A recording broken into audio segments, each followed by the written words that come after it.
On August 15, 1947, 200 years of British rule ended on August 15, 1947. But how did a continent under colonial control become a nation, and at what cost? The map of India showed a crown jewel, a territory ruled by Britain for 2 centuries. The British East India Company arrived in 1760. By 1850, they controlled the subcontinent. Railways connected cities, but only to move goods out, not people in. Cotton, tea, and spices flowed westward. Indian laborers built roads that served British interests. British officials governed from distant London. Laws, taxes, and land ownership favored the colonizers. Indians had no say in their own governance. Mahatma Gandhi led nonviolent protests against British rule. Salt March in 1930, millions joined his call for self-rule. As independence neared, tensions between Hindus and Muslims escalated. Leaders debated how to divide the subcontinent. Partition loomed as a bitter necessity. Jawaharlal Nehru, a key independence leader, prepared for self-governance. Britain had no choice but to leave. A new India was about to be born. On August 15, 1947, the Indian tricolor flew for the first time. Britain formally handed power to Indian leaders. The empire's longest-held colony was free. Gandhi called for unity and nonviolence in his final public speech. He urged Indians to build a just society. His words echoed across a fractured nation.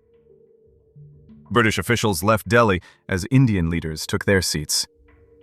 The last viceroy departed, ending 2 centuries of imperial rule. A new chapter began for the subcontinent. Millions celebrated in cities and villages. But violence erupted during partition.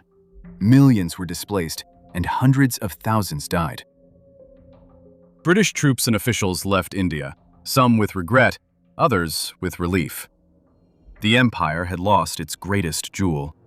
A new nation stood on the brink. The Indian flag, with its wheel of law, wheel of dharma, and wheel of progress, rose above the nation. It symbolized a future shaped by Indians, not colonizers. India became the world's largest democracy. Its population grew, its economy expanded, and its culture flourished. But challenges remained. British influence lingered in language, law, and infrastructure. Some saw it as a bridge to modernity. Others called it a chain of colonialism.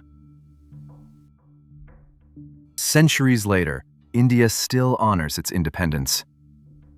Festivals, speeches, and memorials mark the day. The struggle for freedom is not forgotten. Partition created 2 nations, India and Pakistan. Millions were displaced, and the scars of violence remain. The border remains a source of conflict.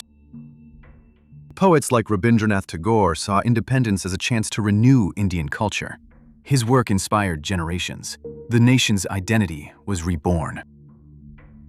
Today, India is a global power, but its people still grapple with the past. Independence was a beginning, not an end. The story of 1947 continues to shape the present. Explore the full story of India's independence and share how history shapes the world today.